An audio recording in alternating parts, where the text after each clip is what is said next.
Përshëndetje, mirë se keni ardhur në episodin e 3 të Nine Hana Podcast. Sot kemi të ftuar një grua shumë speciale, nënkrenare të një vajze 5 vjeçare dhe vizionaren pas biznesit të saj sampisti. Ajo do ndajmë ne sot historinë e vet të shtatzanisë dhe mëmësisë. Mirë se keni ardhur. Shumë faleminderit. Mirë se gjeta dhe shumë faleminderit. Është një kënaqësi edhe me sorpresë të ndajmë një moment të bukur bashkëbisedimi. Faleminderit shumë. Ne kemi një pyetje traditë tashmë. Si e keni përjetuar momentin e parë kur mësuat se jeni shtatzan? Atëherë, back in time. Para 5 vitesh ishte koha pandemisë.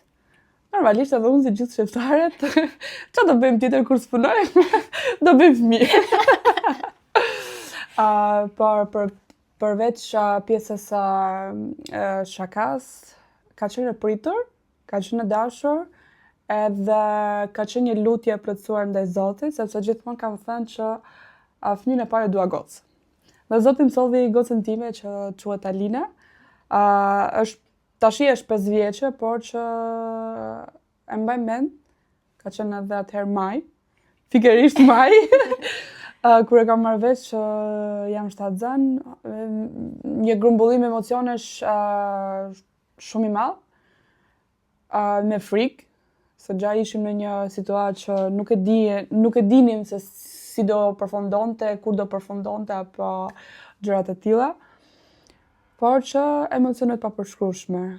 Akoma dhe sot. Me të njëjtin emocion po flas edhe tani. Sigur ato ditë që kam marrë vesh që jam shtatzan. Ju e përmendet pak që shtatzania juaj ka qenë pak e veçantë, sepse duhet ta kaloni në një periudhë të izolimi total, botror. Cilat ka qenë disa nga sfidat kyçe që keni hasur gjatë kësaj periudhe dhe si keni dalë t'i kaloni ato? E para friga, si do ecte, ku do shkoja të ndiqesha, se nuk kisha informacion përveç pjesës ginekologes që ndiqesha her pas here. Edhe pastaj me kur, si, qysh, më shumë të themi gjithë emocioni ka qenë frikë. Si do e ndjekun këtë shtatzani, ku do e ndjek, edhe a do mund ta ndjek të dikush që do t'ishte i duhuri për të ndjekur shtatzanin time. Por që shqyr Zotit, le të themi, iku shumë shpejt kjo pjesa e ngojimit, edhe shkova bëra dhe ekën e parë, që e konfirmova që jam shtatzan, edhe ndoqa tek një mjek shumë i mirë, që më ka dhënë një besim në vete për pjesën e shtatzanisë dhe të qenerit një nënë e re. Edhe pas gjithë kësaj sfide, le të themi me vete, të shtatzanisë në kohë pandemie. Mbështetja emocionale në fakt është shumë e rëndësishme. Jam shumë e lumtur që ju e keni pasur këtë nga mjeku me cilin jeni trajtuar. Megjithatë, mund të përmendni disa njerëz të tjerë që ju kanë qendruar afër edhe që kanë qenë vendimtar për procesin tuaj shtatzanisë dhe mëmësisë? Po, akoma dhe sot, dhe që atëherë ka qenë vjera ime, është mami në profesion, ka qenë mami në profesion se tani është në pension, por që aty e kam pasur një shtyllë shumë të fortë mbështetjeje edhe ndihmëse gjatë gjithë kohës, akoma dhe sot. Më vjen shumë mirë. Doja të dija, a ka pasur një moment gjatë shtatzanisë ose gjatë mëmësisë që ju e mbani mend shumë mirë, si një moment shumë të gëzuar ose shumë të trishtuar?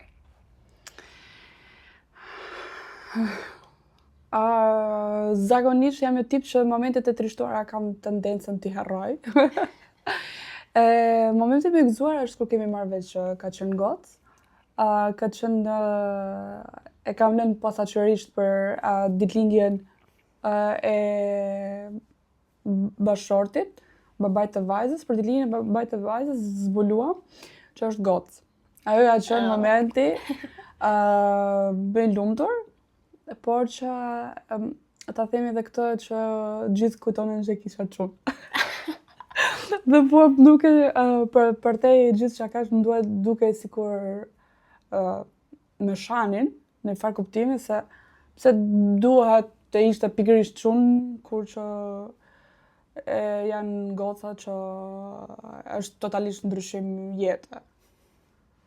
Prit se do ta provosh thonë kur të kesh çunin, po nuk e di akoma, por që goca ndoshta ka ardhur edhe nga mungesa që unë s'kam patur motor, edhe gjithmonë tentoja ma jep një gocë, ta rris vet, ta kem si motor kur të rritet, por që kjo është, më thënë, momenti më i bukur që ka qenë gocë.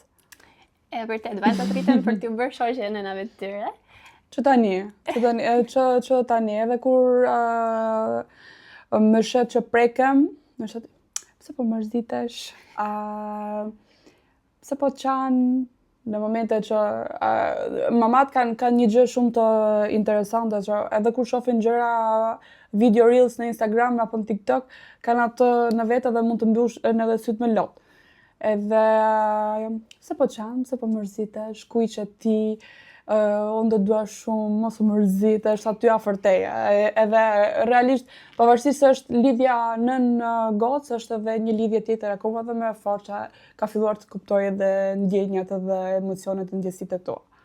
Të gjitha momente shumë të çmuara. Ka disa aktivitete që ju keni të preferuara për t'i bërë me vajzën tuaj? Aktivitete vajzërore. Po, kemi filluar me make-upet. Kemi filluar me make-upet, do që të më bëj make-up, do që të bëj make-up, do të ta veshim me fustane. Kemi ditën e diel ekskluzivisht për Alinën si unë si bashorti që dalim, bëjmë një shëtitje, mund të shkojmë te lodrat, mund të shkojmë për piknik, edhe çdo të tjetër është pas nesh. Por që këto të vajzërisë janë këto. Vishja, të vishemi, të krijojmë flokët, të bëjmë flokët bistaleca dhe normalisht tash make-upet. Gjithë make-upet nuk i kam më, po është ka kjo. Duket se ju bëni shumë qejf. Megjithatë, një figurë kyçe në familje është sigurisht edhe figura e babait. Mund ta dim se si ka qenë ndarja e detyrave, ndihma e tij në procesin e mëmësisë, marrëdhënia që ka me vajzën. Shiko, duhet të them që nuk ka qenë ndarje tipike detyrave ti do bësh këtë, ti do bësh atë, por gjithmonë kam tentuar që t'ju lë edhe atyre kohë që të krijojnë marrëdhënien e tyre. Kjo është gjëja më e rëndësishme që mund të bëj. Jo, unë po jap vajzës për të ngrënë ose po jap xhi vajzës dhe ti lajenët.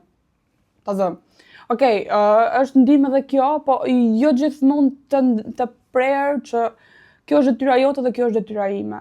Duke qenë se të dy kemi edhe bizneset tona, asnjë gjë nuk është e prerë me thikë që ti do bësh këtë, unë do bëj këtë. Kemi patur shumë bashkëpunim. Unë duhet të them që pandimin e tij dhe pandimin e prindërve të tij nuk do isha këtu ku jam sot. Edhe me anën e biznesit, po edhe me ndihmën që ato kanë patur ndaj Alinës, domethënë që na kanë dhënë. Edhe duhet të them që marrëdhënia tyre është nuk e di si ta përshkruaj, mua më pëlqen shumë. Dhe e ndjej shumë që ato e kanë të krijuar në marrëdhënie të veten, edhe ka shumë raste dhe shumë ditë që i them, merr edhe dil ti me gocën. Ka një moment të veten që ose shko merr ti gocën nga qerdhja, që ta ketë edhe këtë afërsinë, ose nëse është goca te Vjera, shko merr ti gocën nga Vjera, që ta ketë edhe atë. Është pak rrugë nga Vjera deri te shtëpia, por që le ta ketë aty që është babi që kam afër për disa gjëra. Pavarësisht gjithmonë ka një dobësi për vajzat. E ka. Dhe mirë që vjetër edhe në familjen tuaj. Ju e përmendet pak që pjesë e ditës suaj është edhe biznesi, njëkohësisht edhe vajza. Këto dy role tuajat e kundërshtojnë apo e balancojnë njëra tjetrën? Unë mund të them që e balancojnë shumë mirë. Shkojnë të dyja me njëra tjetrën, por që nga një herë ndihem edhe në faj, sepse ka raste që kam shumë ngarkesë në punë dhe që nuk e shoh për ditë të caktuara. Nuk ndodh shumë shpesh, por që është balans, se normalisht biznesi do të ndihmoj për të arritur vajzën, po një të nesërme dhe ajo do jetë e frymëzuar apo do ta shikoj se çka kanë bërë mami dhe babi për të. E gjithë gjëja në fund të fundit bëhet për atë, por që edhe në të nesërme mund të jetë ajo imazhi kryesor i gjithë biznesit, siç ka ndodhur rëndom në Shqipëri që fëmijët kanë marrë biznesin e prindërve. Është shumë bukur të kuptosh që fëmijët bëhen frymëzim për shumë gjëra për prindrit e tyre dhe më pas frymëzojnë të njerëz të tjerë. Duam të theksojmë pak një realitet të hidhur për nënën shqiptare, është fakti që shumë njerëz përreth tyre, kryesisht familjarët, përpiqen që të ndikojnë në mënyrën e tyre se si i rrisin fëmijët, dhe ndonjëherë përpiqen që t'i llastojnë përkundrejt dëshirës së prindërve të tyre. A ka qenë kjo diçka që ju ka ndodhur dhe si keni reaguar? Shiko, gjyshërit kur janë afër, si prindrit e mi, si prindrit e bashortit tim, normalisht do ta llastojnë, sepse tashmë siç është edhe shpreha mjalti mjaltit, por që jo gjithmonë. Jo gjithmonë. Kanë arritur në një konkluzion që jo gjithmonë ato e dinë që ç'a është më mira për ata. Ato mbasi kanë ditur ç'a është më mira për ne, apo e kanë ndier, por që ka pasur është thjesht mos më kundërshto, sepse unë po bëj për këtë gjë. Dhe kanë arritur në konkluzionin që okay, kjo gjë që thua, kur ju vjen atyre pastaj bumerang, okay, pas këtë drejt. Mund të kenë ndodhur që kemi pasur edhe debate edhe, por që ka ardhur në konkluzion që po okay, kjo është gjëja më e mirë që duhet bërë, edhe nuk është se kam patur debat të vazhdueshëm apo mbi garkesë mbi çështjen e mëmësisë, pjesën e llastimit apo pjesën e që gjyshërit të bëjnë më shumë për fëmijët. Pra ju do ja sugjerojnë nënave që ta komunikojnë dhe të vendosin kufit mbi çështjet. Kufit duhet vendosen edhe me burrin. Sepse edhe babai mund të jetë ai që mund t'i llastoj. Por që është thjesht bashkëbisedim edhe vendosje pastaj e pikave se si do të arrisni. Normalisht edhe këshilla që do t'i pranosh. Jo të jesh kokfort se unë e di që është më mirë për fëmijën tim. Edhe ato prindrit tanë duhet menduar që edhe ato po jetojnë për herë të parë, siç po jetojmë edhe ne.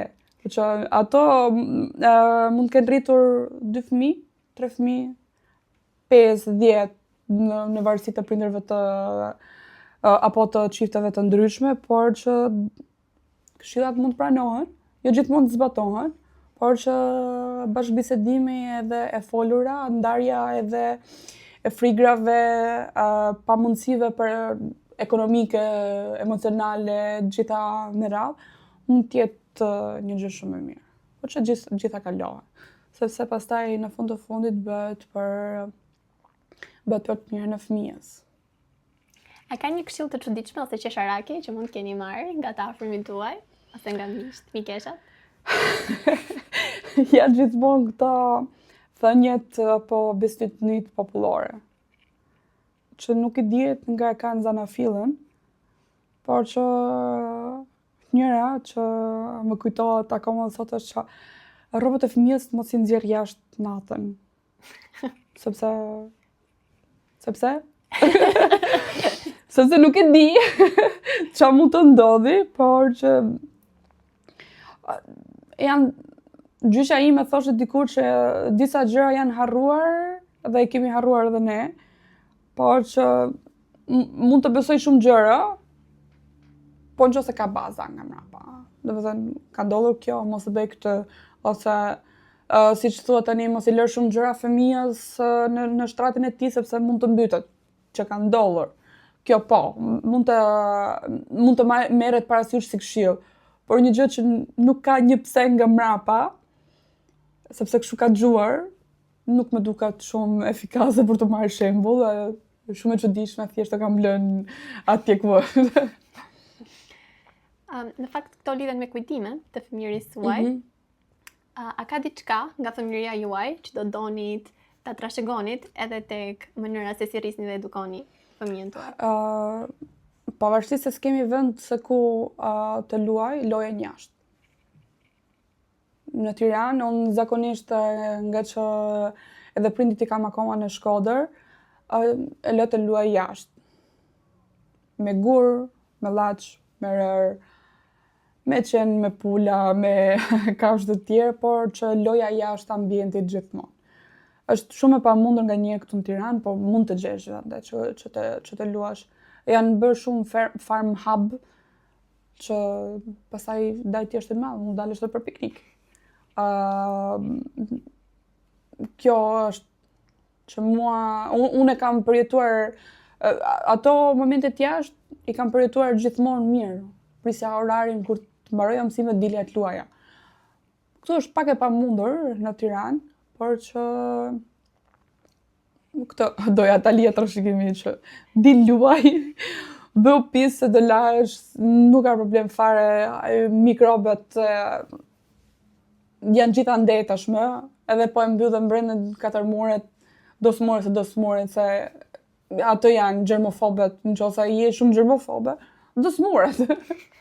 Kjo është e gjithë ideja që kam patur jo ta ndrodh në gjërat që bën, apo në gjërat që thot, apo në lojën që ajo luan. Prindërimi është gjithmonë një proces në zhvillim e sipër. A ka diçka, një sfidë që ju keni hasur deri tani në prindërim, ose që mendoni se do të jetë sfidë në të ardhmen? Vetëm deri më tani nuk është se kam patur problematik, por që mendoj që mund të jetë pjesa teknologjike më shumë problematik deri tani. Unë personalisht telefonin e parë unë e kam marrë 19 vjeç, kur kam shkuar në universitet, por që pjesa telefonave, lojrave online, edhe tashmë kohë të fundit inteligjencë artificiale, kjo mund të jetë një shqetësim, por nëse dita menaxhosh pse jo, domethënë edhe ti përdori dhe të luaj. Kur vë një kufi për gjërat, është gjithçka shumë e mirë, por i vetmi shqetësim ky është. Si do të arrisë në botën që po evoluon. Ne ju njohim si një person shumë pozitiv, që gjithmonë rrezatoni gëzime dhe shkëlqeni. Mund të di se cili është sekreti për këtë mendësi kaq pozitive dhe mënyrën se si ju ja keni dalë ta përcjellni atë tek fëmia juaj, tek vajza juaj. Unë mendoj që e gjitha vjen edhe nga prindrit. Unë e kam marrë gjithmonë nga mamaja ime.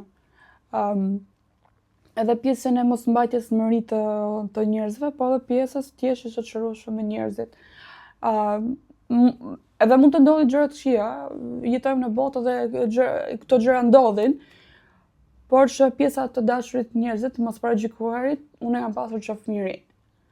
Nuk e kam patur asnjëherë atë idenë nga mamaja ime, siç e kam dëgjuar, apo edhe dëgjoj rëndom ditët e sotme që është i komunitetit rom, egjiptian, mund të jetë i komuniteteve të tjera, unë nuk e kam patur asnjëherë paragjykimin ka ardhur nga fshati, ka ardhur nga qyteti, është i filanit apo është i fistekut. Kjo mos paragjykimi ndaj të tjerëve, kjo më ka bërë për të qenë akoma dhe më shumë base pozitive, ose të vësuret në karma, mund të them. Të vësuret në karma është kjo gjëja, që bëj mirë se do gjesh mirë, ma edhe po të bën keq, mos u hak mirë, sepse do i ndodhi një ditë apo një tjetër. Ju keni mbaruar studimet në psikologji, a kanë qenë disa nga mësimet e universitetit, ato që ju kanë shërbyer në praktikat që ndiqni çdo ditë për të kujdesur për veten dhe për familje? Po, pavarësisht se unë se praktikoj akoma, janë disa gjëra që kam lexuar, vazhdoj akoma t'i lexoj normalisht. Të psikologjisë që më kanë ndihmuar për të kuptuar veten, por edhe për të kuptuar njerëzit rreth e rrotull. Por sipas asaj që më kanë thënë edhe pedagogët, unë brenda meje kam një psikologji të lindur, edhe empatia që unë kam gjithmonë për të vënë veten në vendin e tjetrit, në çfarëdo lloj situate. Kjo është gjëja më mirë mund të them që unë kam. Por edhe pjesa e jetës edhe mësimet që kam marrë gjatë jetës, normalisht edhe shkollimi ka të bëjë shumë, të bëjnë të jesh dhe të sillesh apo dhe të jesh një mama që t'jetë deri diku një shembull për fëmijën e vet. Duke marrë parasysh të gjithë eksperiencën tuaj të shtatzanisë dhe mëmësisë, çfarë do ishte një këshill që do donin që çdo nën ta kishte të stampuar në mendje? E lidhe me stampisin. Okej. Të kenë sa më shumë informacione. Të lexojnë sa më shumë.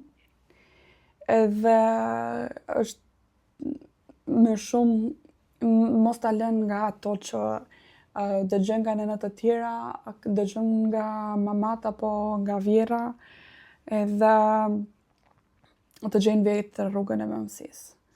Asnjë mëmësi nuk është një lloj, edhe gjitha vështirësitë asnjëra nuk i ka një lloj. Kjo e vetmja këshill kjo është, domethënë që gjej vetë rrugën tënde të mëmësisë. Informacioni është kudo, po të gjejnë informacion të saktë, edhe që është i kontrolluar, le ta themi. Ka shumë kurse që mund të bëhen për gjithëndjen, për gjumin, edhe për ushqimin e fëmijës, por që po, duhet të kenë informacion dhe normalisht të gjejnë vetë rrugën e tyre. Është shumë e rëndësishme të theksojmë që çdo eksperiencë është unike. Po. Shumë faleminderit që ndatë përvojën tuaj me ne sot. Faleminderit shumë. Shumë e rëndësishme. Faleminderit për mbështetjen e vazhdueshme. Siguroni të na ndiqni në faqen tonë në Instagram. Mirëpresim me shumë kënaqësi komentet dhe sugjerimet tuaja.